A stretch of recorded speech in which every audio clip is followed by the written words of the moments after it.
Chapter 15. Then drew near unto him all the publicans and sinners for to hear him. And the Pharisees and scribes murmured, saying, This man receiveth sinners, and eateth with them. And he spake this parable unto them, saying, What man of you, having 100 sheep, if he lose one of them, doth not leave the 99 in the wilderness, and go after that which is lost until he find it? And when he hath found it, he layeth it on his shoulders, rejoicing. And when he cometh home, he calleth together his friends and neighbors, saying unto them, Rejoice with me, for I have found my sheep which was lost. I say unto you that likewise joy shall be in heaven over one sinner that repenteth more than over 99 just persons which need no repentance. Either what woman, having 10 pieces of silver, if she lose one piece, doth not light a candle, and sweep the house, and seek diligently till she find it? And when she hath found it, she calleth her friends and her neighbors together, saying, Rejoice with me, for I have found the piece which I had lost.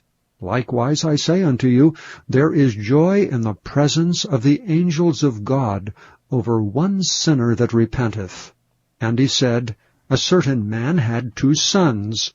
And the younger of them said to his father, Father, give me the portion of goods that falleth to me. And he divided unto them his living.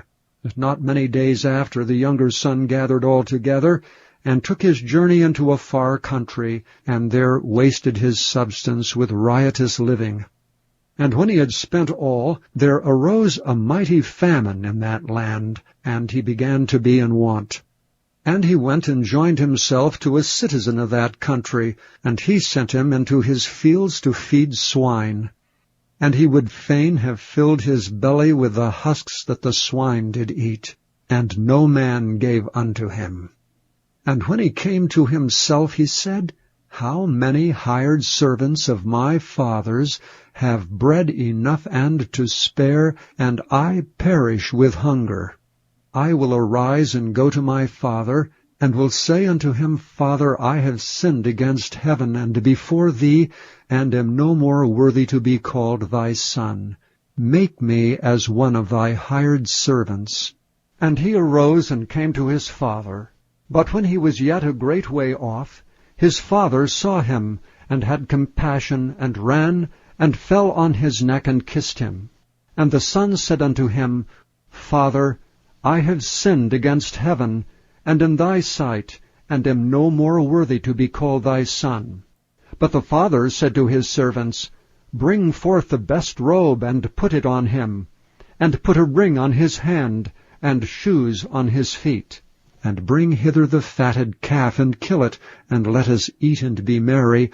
For this my son was dead, and is alive again. He was lost, and is found. And they began to be merry.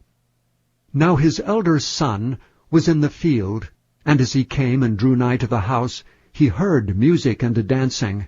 And he called one of the servants, and asked what these things meant. And he said unto him, Thy brother is come, and thy father hath killed the fatted calf, because he hath received him safe and sound. And he was angry, and would not go in. Therefore came his father out, and entreated him. And he answering said to his father, Lo, these many years do I serve thee, neither transgressed I at any time thy commandment, and yet thou never gavest me a kid, that I might make merry with my friends. But as soon as this thy son was come, which hath devoured thy living with harlots, thou hast killed for him the fatted calf. And he said unto him, Son, thou art ever with me, and all that I have is thine. It was meet that we should make merry and be glad, for this thy brother was dead, and is alive again, and was lost, and is found.